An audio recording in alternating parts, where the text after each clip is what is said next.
అందరూ బాగున్నారా? సో 21వ తారీఖు సినిమా రిలీజ్ అవ్వబోతుంది.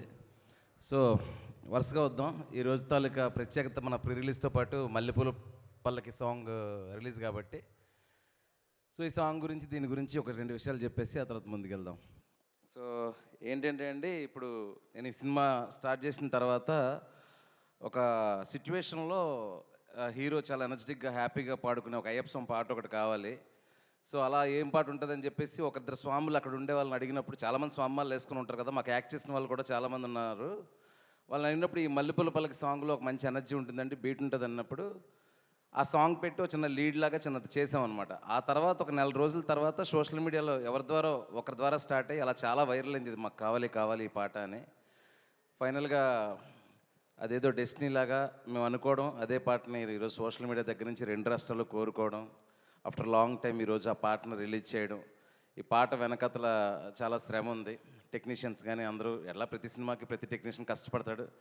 దానికంటే ఇప్పుడు ఈ పాట ఒరిజినల్ కంపోజర్స్, ఆ పాటను పాడిన డప్పు సీని గారు, వీళ్ళని పట్టుకొని వాళ్ళని పిలిచి వాళ్ళతో పాడించి, ఎందుకంటే ఒక 15 సంవత్సరాల క్రితం నుంచి ఎక్కడెక్కడో ఈ భజనల్లో వాటిల్లోని ఈ పాట జరుగుతూనే ఉంది. సరే, ఇప్పుడు ఈ పాటని ఇప్పుడు మనం ఒక ప్లేబ్యాక్ సింగర్తో పాడించి ఈ పాటని 15 సంవత్సరాలు విన్న వాళ్ళకి సడన్గా ఆ వాయిస్ మ్యాచ్ అవ్వకపోయినా, లేదంటే ఆ వైబ్ వేరు కదా, ఈ వైబ్ ఏంటి వేరేగా ఉందని అనిపించకుండా, సో వాళ్ళ క్రెడిట్స్ వాళ్ళకే ఇచ్చేసి ఆ సింగర్ కానీ లిరిక్స్ కానీ వాళ్ళని చక్కగా పిలిపించి ఈరోజు స్టేజ్ మీద కూడా చాలా చక్కగా పాడారు. సో నాకు చాలా హ్యాపీగా ఉంది. ఎక్కడో 15 సంవత్సరాల క్రితం ఒక క్రియేటివ్గా వాళ్ళు చేసిన దాన్ని ఈరోజు అందరి ముందుకి తీసుకురావడం నాకు చాలా సంతోషంగా ఉంది. సో మల్లెపూల పల్లకి సాంగ్ సినిమాలో రైట్ సిచ్యువేషన్లో రైట్ ఎనర్జీతో ఒక 3.5 నిమిషాలు రవితేజ గారి ఎక్స్ట్రాడనరీ ఎనర్జీతోని ఒక 100-150 మంది స్వాములు తాండవం చూస్తారు మీరు ఆ పాట జరుగుతున్నప్పుడు థియేటర్లో స్క్రీన్ మీద. ఒక హై మూమెంట్ అది. సో అది ఈరోజు మల్లెపూల పల్లకి సాంగ్ గురించి. దాని తర్వాత ఫస్ట్ ప్రతి కథకి ఒక బ్యాక్డ్రాప్ కావాలి. సో నా సినిమాలో అయితే నిన్నుకోరి నుంచి మజిలీ నుంచి ఫస్ట్ కథ అనుకుంటానండి. కథ అనుకొని ఆ కథను తీసుకెళ్లే హీరోకి ఎలాంటి బ్యాక్డ్రాప్, ఆ కథ ఎలాంటి బ్యాక్డ్రాప్లో చెప్తే దాన్ని 100% కొత్తగా ఆడియన్స్కి రీచ్ అవుతుంది, ఆ డ్రామా ఎలా కొత్తగా వెళ్తుంది అని అనుకునే టైంలో అసలు నేను రాసిన ఈ కథలో తాలూకా ఫస్ట్ పాయింట్, ఒక తండ్రి ఒక కూతురికి స్వతంత్రం ఇచ్చి ఏం జరిగినా నాన్నకు చెప్పాలమ్మా అనే ఒక పాయింట్ మీద కథ చెప్పాలి అనుకున్నా. సో ఆ నాన్న ఎలా ఉండాలి, బాగా చదువుకొని ఐఏఎస్ ఆఫీసర్ అలా కాదు, ఒక నార్మల్ మన ఊర్లలో ఉండే ఒక ఆటో డ్రైవరు, వ్యాపారం చేసుకునేవాడు, లేదంటే అలాంటి అతనికి ఒక డ్రింకింగ్ హ్యాబిట్ ఉండి చాలా మంచోడు ఉండి కూతురంటే విపరీతమైన ప్రేమ ఉండి, అలాంటి వ్యక్తి చుట్టూ జరిగే సంఘటనలు, ఆ కూతురు ద్వారా వేరే అమ్మాయిలు ప్రపంచంలో ఉండే ఇబ్బందులు, సమస్యలు అవన్నిటి మీద ఒక కథ రాయాలనుకున్నప్పుడు ఈ క్యారెక్టర్ తాలూకు ఆవేశాన్ని ఎలా కంట్రోల్ చేయాలి, ఇతను స్మాలేస్తే ఎలా ఉంటుంది, దట్ ఈస్ ద సీడ్ అనమాట ఈ కథకి. సో ఇది అయ్యప్ప స్వామి బ్యాక్డ్రాప్ కోసం రాసిన కథ కాదు, కథ కోసం అయ్యప్ప స్వామి బ్యాక్డ్రాప్ని తీసుకున్నాం. So I want to make sure that.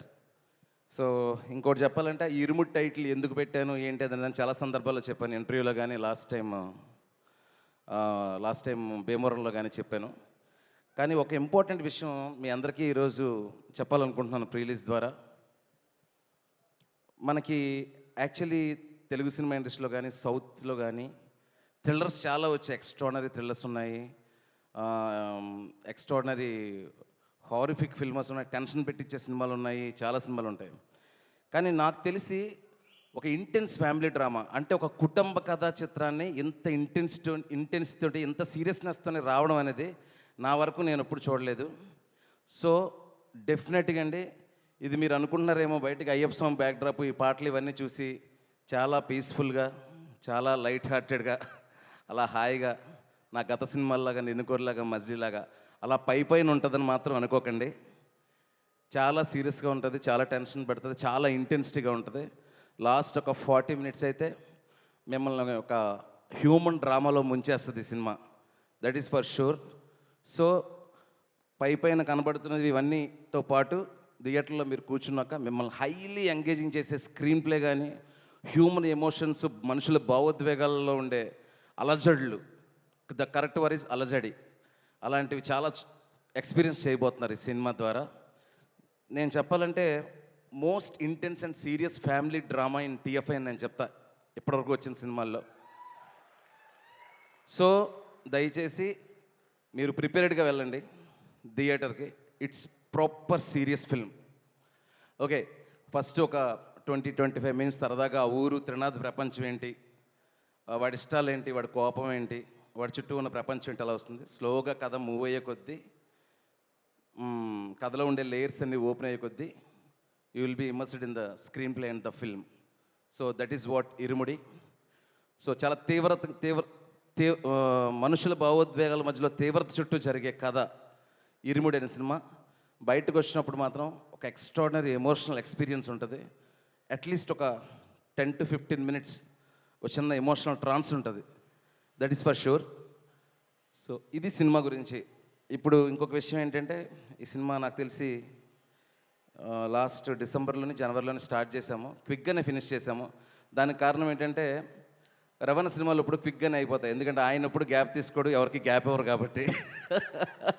So ఏంటంటే నేను కూడా కొంచెం ఫాస్ట్గానే చేసే మనిషిని కాబట్టి, ఒకసారి కథ అనుకున్న తర్వాత సీలేరు వెళ్ళి 40-45 రోజులు బ్రహ్మాండంగా రియల్ లొకేషన్స్లో అంత కంఫర్టబుల్ ఆర్టిస్టులు, రవణ ఇచ్చే ఫ్రీడమ్ కానీ, అలాగే మా ప్రియ, సాయి అన్న, నక్షత్ర, ఎవ్రీ ఆర్టిస్ట్ అందరం కూడా ఏంటంటే ఒక కథను నమ్మి ఈ కథ మనం ఎలా అయితే ప్రేమించామో, ఎలా అయితే చూస్తామో అలా చూపించాలి ఆడియన్స్కి అని ఒక్కటే ఇంటెన్షన్ తప్ప వేరేది ఇంకేం లేదు. సో ఇంకా కమింగ్ టు ఒక్కొక్కరి గురించి చెప్తే ఇంతమందితో ఇంత అటాచ్మెంట్ ఉంది, చాలాసేపు చెప్పాలి. నాకు మనసుకి ఏమనిపించింది వాళ్ళని తలుచుకోగానే ఏమనిపిస్తుందో అది చెప్పేస్తాను. ఫస్ట్ రవణ మీ గురించి అందరిలాగే ప్రతి ఒక్కరూ ఫస్ట్ చెప్పేది అంటే రవణ నేను కాలేజ్ టైంలో ఇక్కడి నుంచే మొదలు పెడతాను, ప్రతి ఒక్కరు బోర్ కొట్టేసి ఉంటుంది ఆయనకు కూడా. కానీ నాకు ఏంటంటే అండి, రవణ నేను ఈడియట్, అమ్మ నాన్న తమిళ అమ్మాయి నుంచి నేను డైరెక్టర్గా అయిన తర్వాత కూడా ఎప్పుడైనా చేస్తే ఒక యాక్షన్ కమర్షియల్ ఎలిమెంట్స్ ఉంటూనే ఒక మంచి మాస్ ఫిల్మ్ చేస్తానేమో నేను కూడా అనుకున్నా. కానీ రవణ లాంటి ఒక పర్ఫార్మర్తో ఇలాంటి సినిమా చేయడం నాకు చాలా గర్వంగా ఉందన్న. అంటే మొన్న ట్రైలర్ వచ్చిన తర్వాత అందరూ రవణని ఇలా చూపించారు అలా చూపించారు అంటే దట్ ఈస్ ఫైన్. ఒక ఆడపిల్లని కాపాడే పాత్రలో రవణని ఇంత ఇంత ఇంత క్యారెక్టర్కి స్టిక్ చేసి అలా చేసావు శివ, ఆల్ రెస్పెక్ట్ యూ అని చెప్పినప్పుడు నాకు అది కిక్కిచ్చింది అన్న నాకు. యా. సో దాని తర్వాత ఏంటంటే ఫస్ట్ కట్టు సాంగ్ అయినప్పుడు నేను చెప్పా అన్న షట్టది, ఆయనకు తెలియదు ఈ మాలలు స్వాములు ఎలా ఉంటారు అనేది అంత ఐడియా లేదు. నేను క్లియర్గా చెప్పేవాడిని, ఇంకా చాలామంది చూస్తుంటారన్న వాళ్ళందరూ చాలా కనెక్టెడ్ కదా అది అన్నప్పుడు ఏం చేయాలని షర్ట్ తీసేయాలని తీసి అలా చూసినప్పుడు అండి, అంటే నేను మొన్న ఏదో ఇంటర్వ్యూలో చెప్తున్నాను, చాలా తక్కువ మంది హీరోలు మిడిల్ క్లాస్ లోయర్ మిడిల్ క్లాస్లో ఆడవాళ్ళకి ఎస్పెషలీ ఒక బాబాయ్ లాగా, ఒక పెదనాన్నలాగా, ఒక చిన్నాన్నలాగా, నాన్నలాగా అలా కనిపించి రిలేట్ అయ్యే హీరోల్లో రవితేజ్ అన్న ఒకరు. సో ఎప్పుడైతే తీసి కట్టు సాంగ్గా హుక్ స్టెప్ వేశారో నేను అనుకున్నా పని అయిపోయింది, ఇక్కడి నుంచి తిరగలేదు, కనెక్ట్ అయిపోతారు అని అనిపించింది. సో అక్కడి నుంచి మొదలు సినిమా ఎండింగ్ వరకు ఎమోషన్ అలాగే ఉండింది. And one more thing, cinema కథ కోసం చూడండి, ఈ సినిమా పాటల కోసం చూడండి, అన్నీ ఉంటాయి, స్క్రీన్ ప్లే చాలా బాగుంటుంది, అన్నీ ఉంటాయి. కానీ రవణ పర్ఫార్మెన్స్ కోసం ఒక్కసారి మళ్ళీ సినిమాకి వెళ్తారు. You will see the peak high in the Ravana performance. అంటే ఆయన యాక్షన్లో చింపేశారు, విక్రమార్కుల్లో కూడా చాలా ఎమోషనల్ సీన్స్ ఉంటాయి, బట్ ఒక ఫుల్ ఫిల్మ్ ఒక ఎమోషనల్ ఎక్స్పీరియన్స్ లాగా ఉంటుంది. That is Irumudi. And next Priya, thank you so much. ఎందుకు థ్యాంక్ యూ అంటే, నేను కథ చెప్పినప్పుడు చెప్పాను, ప్రియా ఇది ఒక ఫాదర్కి డాటర్కి మధ్యలో కథ, బట్ మదర్ అంటూ ఉంటుంది కదా, ఆ మదర్ ఎంతవరకు ఉండాలి, ఆ మదర్కి ఎంత ఇంపార్టెన్స్ ఉంటుందో అంత ఉంటుంది. సెట్లో నేను సీన్లు చేస్తున్నప్పుడు నా ఎగ్జిస్టెన్స్ తక్కువైందనో, నా సీన్లు తక్కువైందనో, ఎప్పుడో ఫాదర్కి డాటర్కి సినిమాలో అయిపోతుందనో నువ్వు ఎప్పుడు నన్ను ప్రెషర్ పెట్టకూడదని బై గివెన్ వర్డ్ ఎప్పుడు నన్ను ప్రెషర్ చేయలేదు. ఈ సినిమాకి సపోర్ట్ చేస్తూనే వచ్చింది. కానీ ఒక ఎక్స్ట్రానరీ పర్ఫార్మర్కి 100 సీన్లు అక్కర్లేదండి, 2 సీన్లు ఇస్తే సినిమాని పట్టుకెళ్ళిపోతారు. అలాంటివి 3 సీన్లు ఉన్నాయి ప్రియాకి. You will see how good she's in performance అనేది మీకు అర్థమవుతుంది. And after that Sayanna, Guruswami character, Sai Kumar garu. Actually నేను ఎప్పుడు అనుకోలేదు సాయి కుమార్ గారు, నాకు ఎందుకో పొరపాటును కూడా ఎప్పుడు 4 సినిమాలకి ఇప్పుడు మైండ్లోకి రాలా. ఈ సినిమా గురుస్వామి అనుకున్నప్పుడు గెడ్డం ఎవరికి బాగుంటుందని ఆలోచిస్తున్నాను మైండ్లో. గడ్డం ఎవరో బాగుంటుందని ఏవేవో ఇమేజ్లు తగులుతున్నాయి. నేను సాయి అన్న ఇమేజ్ వచ్చింది. నేను అనుకున్నా సాయి అన్న ఇలా ఉంటుంది కదా. మనం ఏమో కొంచెం డైలాగులు కొంచెం తక్కువ రాస్తాం, కొంచెం అండర్ ప్లే చేస్తాం. ఈయన కానీ వచ్చేసి మైక్ తినేస్తారేమో ఎలాను. ఫస్ట్ సెకండ్ రోజు కథ చెప్పిన తర్వాత వచ్చారండి. ఒక 2 డేస్కి ఏదో ఇద్దరం చిన్న డిస్కషన్ చేసుకున్నాం. ఆ తర్వాత నాకంటే ఎక్కువ వెళ్ళిపోయాను క్యారెక్టర్కి. ఎలా అయిపోయిందంటే ఈరోజు ఎర్లీ మార్నింగ్ 5 గంటలకు ఒకసారి, రాత్రి ఒకసారి అమ్మ ఎడిట్ ఎలా వచ్చింది, రికార్డులు ఎలా ఉంది, ఆ సీన్ ఎలా ఉంది, ఈ సీన్ ఎలా ఉంది. దట్ ఈస్ ద కనెక్షన్ అండి. ఒక్కసారి మనం ఆర్టిస్ట్కి మన కథ మీద లవ్ని క్రియేట్ చేయగలిగితే మీరు అడగక్కర్లేదండి, వాళ్ళే 1కి 100 ఎంతలు ఇస్తారు. అందులో సాయి అన్న ఒకరు. ఇన్ని సినిమాలు అన్న ఎప్పుడు పోలీస్ స్టోరీ. ఇప్పుడు కూడా తెల్లారి 6 గంటలకు కాల్ చేసి ఆ సీన్ ఎలా వచ్చింది, ఈ సీన్ ఎలా వచ్చింది, అలా మనసు ఎలా వచ్చిందన్న నీకు. రిలాక్స్ అవరా. బట్ ప్రౌడ్ అన్న మీతో వర్క్ చేసినందుకు. మీకు సినిమా మీద ఉన్న ప్రేమ, నా మీద ఉన్న ప్రేమ, ఇరుముడి ఉన్న ప్రేమ ఎక్స్ట్రా. మీ పర్ఫార్మెన్స్కి అక్కడుంది ఇరుముడిలో సినిమాలో. చాలా మంచి విషయాలు జరుగుతాయి ఈ సినిమా తర్వాత. ఇంకా మంచి మంచి క్యారెక్టర్లు వస్తాయి 100% నమ్ముతున్నాను నేను. నైస్. ఇంకా నక్షత్ర బాబా ఎక్కడున్నారా? సూపర్. సో ఇప్పుడు రవణ పక్కనే ఒక పాపను పెట్టాలంటే ఫస్ట్ ఏదో నార్త్ ఇండియా నుంచి తేలేమో, అలాగని వేరే లాంగ్వేజ్లో వచ్చినా కూడా మన డైలాగులు, మన వైబు అంతా తెలియాలి. సో చాలామంది పిల్లలు అనుకుంటున్నాం. ఈ పాపను ఒక ఇన్స్టా రీల్లో చూసి పిలిపించి ఒక 2 సీన్లు చేశానండి. చూడంగానే దొరికేసింది మనమ్మ, మనకంట నాకు దొరికేసింది అని. అసలు ఎంత బంగారం అంటే పర్ఫార్మెన్స్ ఎంత సర్ప్రైజ్ చేసిందంటే, నువ్వు ఏడవడం కాదు నన్ను ఏడిపించావు. ఎన్నిసార్లు సెట్లో మానిటర్ ముందు కూర్చొని కళ్ళమ్మని నీళ్ళు పెట్టుకున్నా. ఆ పిల్ల ఉండిపోద్దండి, ఆ ఇమేజ్ ఉండిపోద్ది, ఆ పిల్ల ఉండిపోద్ది మీ మైండ్లో, ఆ పర్ఫార్మెన్స్ ఉండిపోద్ది. నక్షత్రకి రవణకి మధ్యలో ఉండే 4-5 సీన్లు స్కై హై తీసుకెళ్తాయి ఎమోషనల్గా. తర్వాత స్వాస్క. మనకి రీసెంట్ టైమ్స్లో తెలుగులో క్యారెక్టర్లు చేస్తున్న ఒక ఎక్స్ట్రాడినరీ ఆర్టిస్టు స్వాస్క గారు. ఎంత లబ్బర్ బంధు అని ఒక సినిమా వచ్చింది మలయాళంలో. ఆ సినిమాలో ఒక ఎక్స్ట్రాడినరీ క్యారెక్టర్ పర్ఫార్మెన్స్ నేను చూసి ఈవిడితో చేయించాలి ఈ క్యారెక్టర్ అని చెప్పేసి తీసుకొచ్చాను. మీరు చూస్తారండి పర్ఫార్మెన్స్, ట్రైలర్లో కూడా 2-3 షార్ట్లు చూసుంటారు. ఇది కదా పర్ఫార్మెన్స్ అంటే అనుకుంటారు. ఐఎమ్ సో హ్యాపీ స్వచ్గా casting you. Thank you so much. And ఇక్కడికి రాలేదు రమేష్ ఇందిరా గాని, ఒక ఎక్స్ట్రాడినరీ టాలెంటెడ్ పర్ఫార్మర్ ఒక ఆయన ఈ సినిమాలో చేశారు, కన్నడ ఆర్టిస్ట్. ఆయన పర్ఫార్మెన్స్ కూడా చాలా బాగుంటుంది. దెన్ అజయ్ అజయ్ ఘోష్ గారు. నా మొత్తం ఇందాకన్నాను కదా ఇరుముడి సో సీరియస్ ఫిల్మ్ అని. మొత్తం సీరియస్ ఫిల్మ్ నాకు సెట్లో కామెడీ ఏంటంటే అజయ్ అన్నతోనే నాకు రిలీఫ్. ఫస్ట్ అంతా మనసులో తిట్టుకుంటాడు, బయట ఏమో పొగుడుతున్నాడు అనుకునేవాడిని. లేదు, నా మీద నిజంగానే అభిమానం, ప్రేమ ఉంది. థ్యాంక్ యూ అజయ్ అన్న. ఫస్ట్ ఏదో ఒకటి అనుకున్నాం, అయినా కూడా పెద్ద మనసు చేసుకుని వచ్చావు. మంచి క్యారెక్టర్ చేసావు, beautiful character. Thank you so much. Then coming to my darling G V Prakash garu. మీరు నమ్మరండి, నేను అసలు ఇంతో పని చేయాలని డైరెక్టర్ అయిన తర్వాత కాదు, అసిస్టెంట్ డైరెక్టర్ నుంచి అనుకుంటాను. చాలా ఇంటర్వ్యూస్లో చెప్పాను. ఆయన మనకు చేసిన డార్లింగ్, ఉల్లాసంగా ఉత్సాహంగా, రీసెంట్గా వచ్చిన లక్కీ బస్, ఇవన్నీ తెలుసు. Asuran, one of the cult film, ఆయన దానికి music director. Gangs of Wasseypur, cult classic in Bollywood, Anurag Kashyap film, దానికి ఆయన మ్యూజిక్ కంపోజర్. ఆయన చెయ్యింది లేదు, చూడంది లేదు. మెలడీస్ అయినా, యాక్షన్ అయినా, ఇదైనా. మన ఇరుముడు సినిమాలో ఏంటంటే ఒక రానెస్ ఉంటూనే ఒక మెలడీ కావాలి. ఒక పక్కేమో చాలా రాగా ఒక డార్క్ ఎలిమెంట్స్ అంతా ఉంటాయి, ఇంకో పక్కేమో చాలా బ్యూటిఫుల్ కూతురు మెలడీస్ అన్నీ ఉంటాయి. దాన్ని మిక్స్ చేయడానికి ప్రాపర్ నాకు కంపోజర్ కావాలి. ఎవరు అంటే జీవి గారు నాకు దొరికారు. Love you darling. నిజంగా నిన్న నైటే 8 రీల్ ఫినిష్ అయింది మ్యూజిక్. ఒక్క హగ్గించుకున్నాం, ఇద్దరం ఎగ్గించుకొని కొడుతున్నామని చెప్పేసి అనుకున్నాం జీవి నేను. So thank you so much darling. నేను నాకు వర్డ్స్లో ఏం చెప్పాలో. Thank you, love you so much. అయిపోయింది. సో ఏం లేదు, ఇంత కష్టపడి వెళ్ళి పని చేశారు, మీకు బాగానే ఉంటుంది. మీరు వెళ్ళిపోతారు ఫంక్షన్ నుంచి, ఆ తర్వాత చెప్పలేదు నాకు గిల్ట్ తినేస్తుంది నాకు. తర్వాత ఇంకొకరు విష్ణు శర్మ, నా right hand. Darling please stand and show your face.